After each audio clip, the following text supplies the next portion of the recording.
I was escorted to my room after I woke up. Mai was distraught when she saw me, but after I told her what happened, her expression changed. Aww. Jirard saved you? How romantic.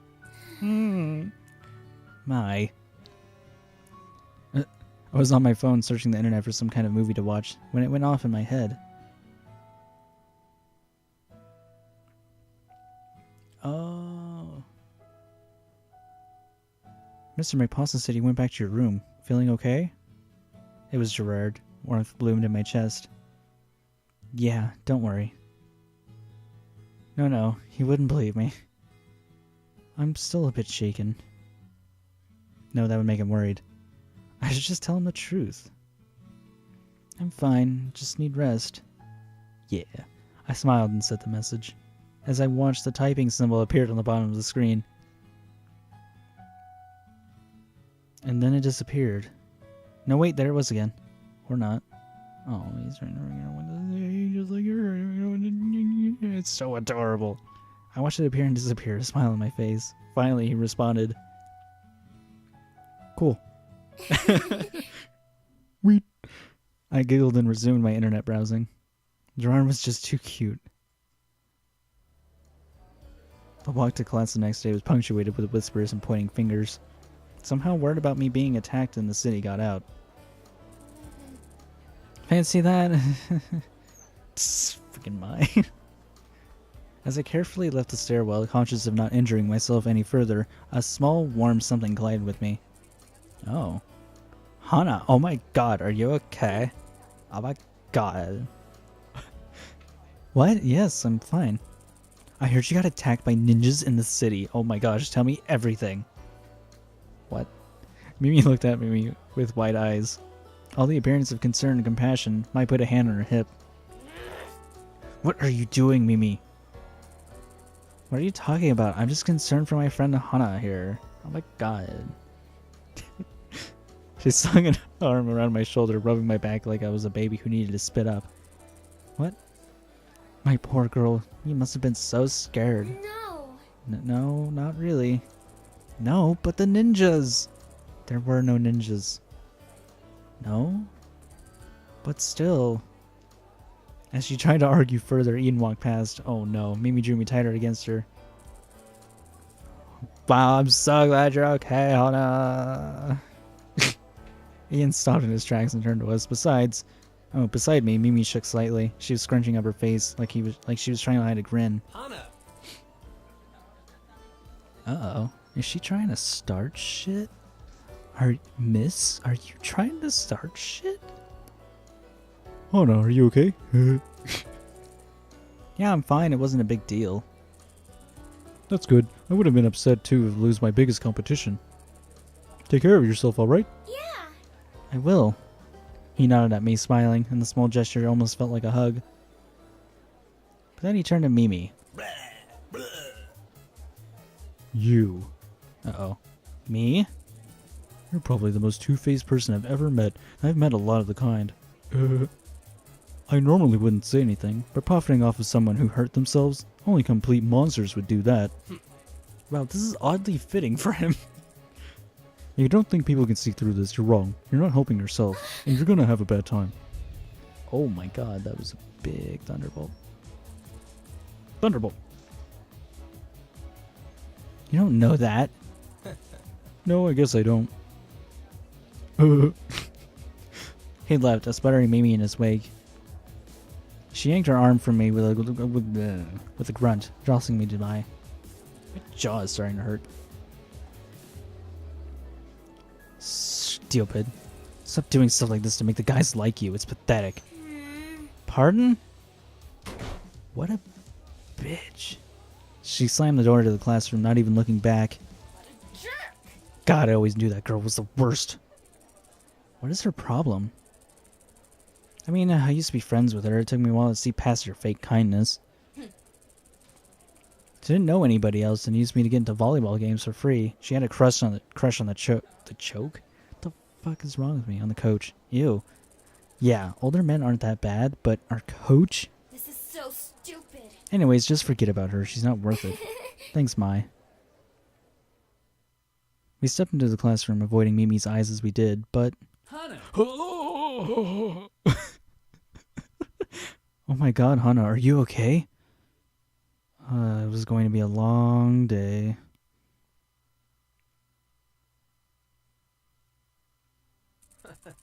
Hana! Oh, okay. Oh, Hana, my sweet, I'm so happy to be finally spending our 20th anniversary together.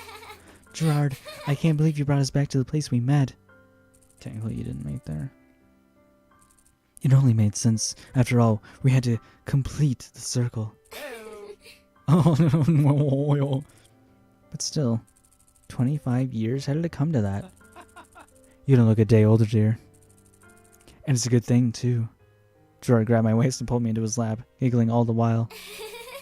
Jirard, not here. Why not? Someone could see. Oh yeah.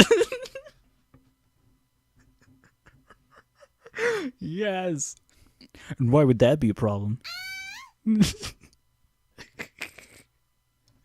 Yes. Holy shit. What happened? Who's trying to kill us? I have a candelabra and I'm not afraid to use it. I sprang from her bed into the middle of the room, wielding some kind of flaunting figure. Sorry, Mai. It was just had a weird dream. Really? She relaxed and immediately hit the figure behind her back. What's that? What's that? Nothing.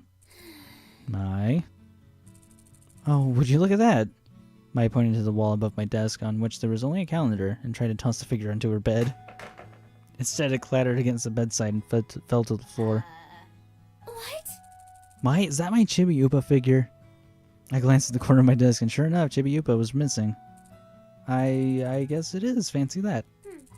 Why do you have it? Oh, you know, I just happened to be in my bed for some reason. It just happened to be in your bed. Alright, I wanted to look at it. Jirard's so into his IBKs, and you were taking an interest in them, too, so I was just curious. Oh, why didn't you say so? I would have let you look at it any time. Though it was sitting at my desk all semester, it would have been hard for her to... It wouldn't have been hard for her to just get a look by... But fuck. I made such a big deal about how weird it was, I felt stupid trying to ask for them.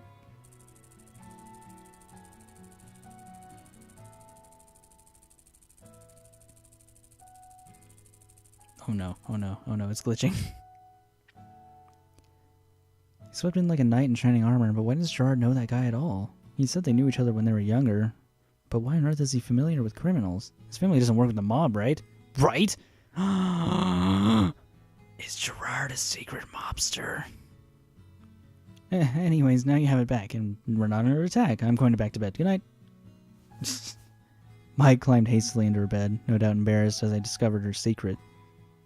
With a smile, I set Chibi Upa back onto my desk and snuggled into my blankets. What kind of dream did you have anyways? I sighed. Looked like we were both going to bed embarrassed.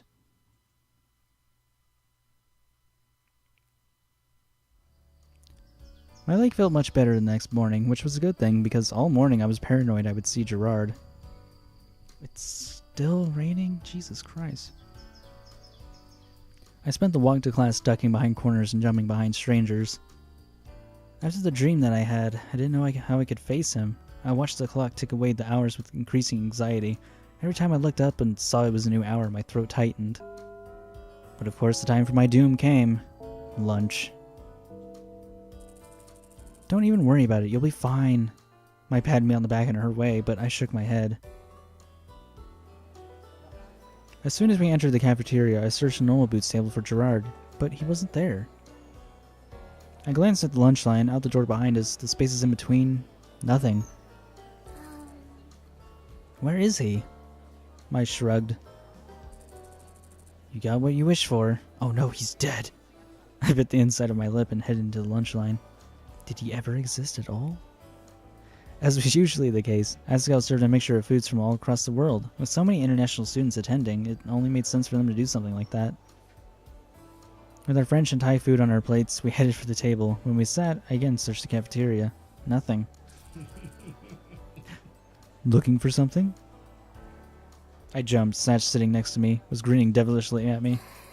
No, of course not. Satch laughed and jerked a thumb behind him. What?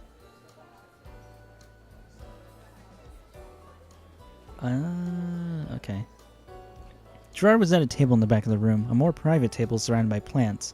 He had an array of IBK figurines in front of him, and was taking money from one of the students he was talking to.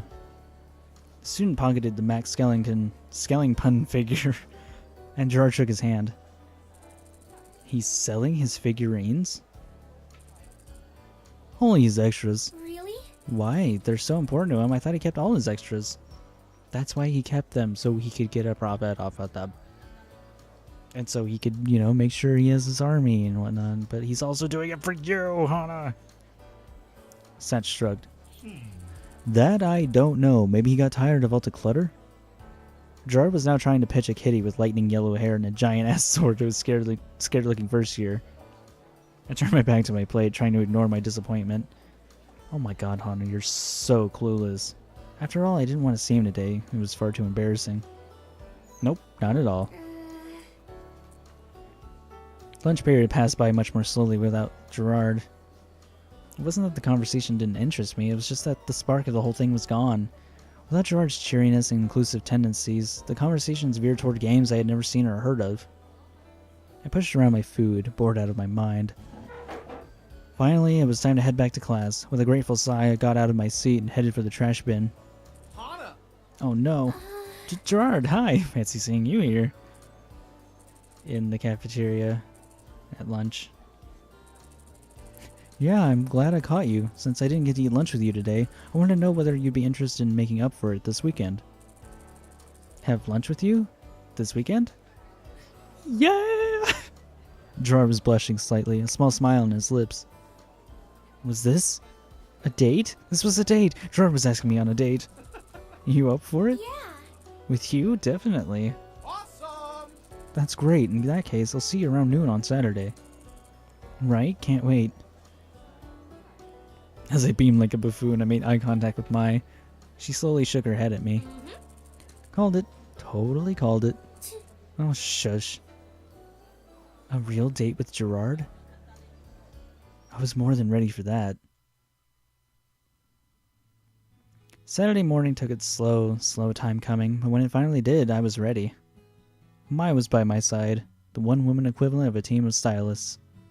She did my makeup for me, made sure my hair was extra silky, dabbed just the right amount of perfume on my neck. And of course, she helped me pick out the cutest outfit, and the one I felt was most comfortable in. Yeah, girl talk. When I was all ready, it was just a matter of waiting. Yay. My baby Hana's all grown up. I'm so proud of you, honey. She pinched my cheek and I swatted her hand away. Stop that. You're just wearing the sweater! It was only a few weeks ago we talked about dating boys and you acted like it was an impossibility. Now look where we are. Hana's got herself a B-O-Y-F. A boyf. Stop, I do not. My cell phone vibrated on my desk and I snatched it up immediately. As I expected, it was from Jirard. Was he waiting outside? Heart pounding, I opened it up. Oh no.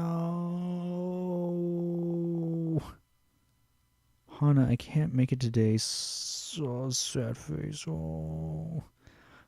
I'm really sorry. I'm really sorry. I'll definitely find a way to make it up for you. Oh. Is it him? I showed her the message and her face fell as quickly as mine had. Ow! Exactly. Couldn't he have told you sooner than this? We wouldn't have wasted all that time. Mike caught the look on my face and started backtracking. Well, now you two can have a fancy afternoon out, I guess. I don't know. I mean, I'm sure he wants a rain check. It's not like Jirard to do something like this. Yeah, it's not. He must have really not wanted to go with me.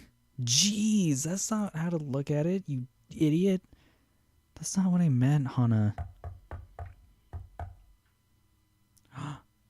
What if that was a ruse? An odd, rather rhythmic knock tapped itself out against our door. Mai shot me a look. Well, if that's not Jirard, who is it? With a shrug, I went to the door, trying not to let the hope show on my face. Maybe it was a prank, or he changed his mind, or... Satch? Or it was just Satch. Just Satch. Satch is a cool dude. Hi, Satch. Don't look so happy to see me, please. But I think I know why you're bummed. Jirard sent you his message, didn't he? What? How did... Jirard sends me to give you his most formal and sincere apologies. But seriously, he's really sorry. He wanted the message delivered in person, but I guess he got paranoid the wait would get your hopes up too high. But why can't he come? Well... That I don't know. Jirard's been acting strange lately. I know him almost better than anyone, and he's definitely going through something, but he's not the type to want to unload on others, so I'm keeping my distance. Out of respect, if he wants my help, he will ask. Jirard is that kind of person. Thanks for the warning. Satch chuckled, patting me gently on the head. I knew you were a smarty. Anyway, I'll be going. You look really nice today, by the way. Dang it, Satch. Dang it, Satch. Oh my god, Satch. Thank you. Hey, girl. Be good. Later. Dang, he's smooth. Satch walks down the hall, all smiles and good cheer. It made complete sense why Jirard and him were such good friends. Yeah. I headed back into the dorm room. Maya had her purse on her shoulder and was looking at me expectantly. Yes? You ready to go? I knew it. I knew it. Go where? Out to eat, silly. It's my treat today. There's a great chili place just off of campus. Just off campus. Okay. Thanks, Mai. Well, of course. You have to make it a thing. Otherwise, that would have been worth... all that would have just not been worth it.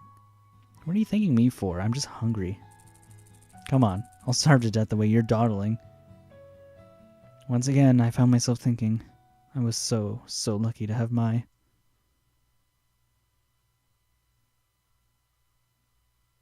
I was both dreading and anticipating running into Jirard after that. Dreading because I didn't want to see him try and avoid me, or turn away in shame. Then I would know he made a mistake. But anticipating because there was only one thing I wanted now. An explanation. But after that day, Jirard stopped coming into the cafeteria for lunch. Nobody knew why, but nobody was particularly concerned. Wait. I just don't understand. Yep. Aww.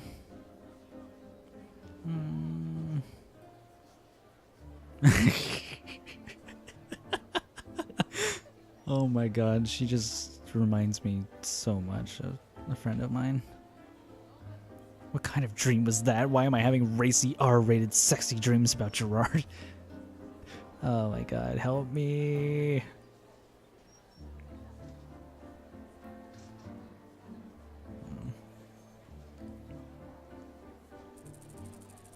Sometimes Jirard gets an idea to do something and he doesn't stop until it's done.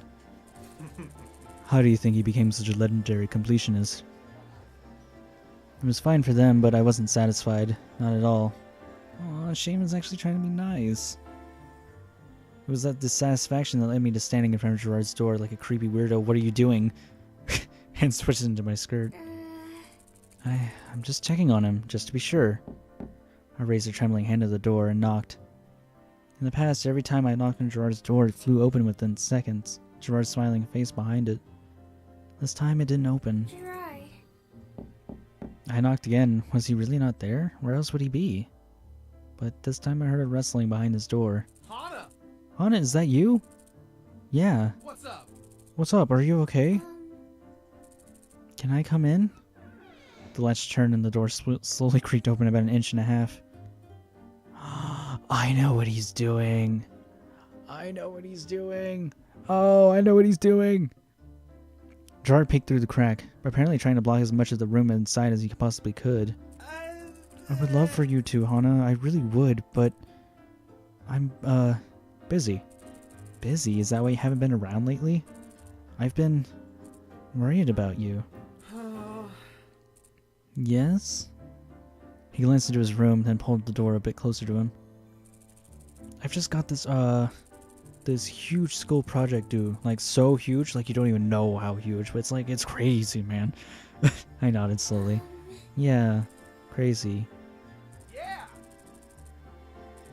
Yeah, you get it. Like, so big. Like, oh man, this is just so damn big. So damn big. It's like crazy big. Jeez, so much, you know? So, I really can't afford to take time away from it. Bye. He glanced into his room again, pulling the door to even close the room. At this point, I could just barely make out his eye. He's clearly lying, but even so, he genuinely genuinely seemed to want me there. Didn't seem to want me there. I thought of Sash's roundabout warning. Maybe this was what he was talking about? Just let it go. Well, Just let it go, because I know exactly what he's doing.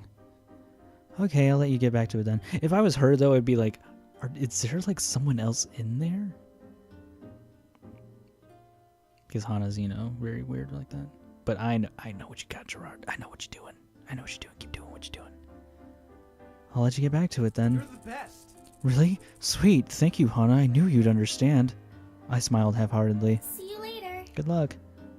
Thanks. See you around. That's what he said, but I did not see him around. Weeks rolled by and suddenly the tournament was just a week away. I practiced my butt off and was ready for it, but then my mind kept straying to Jirard. What was he doing? Why was he avoiding me?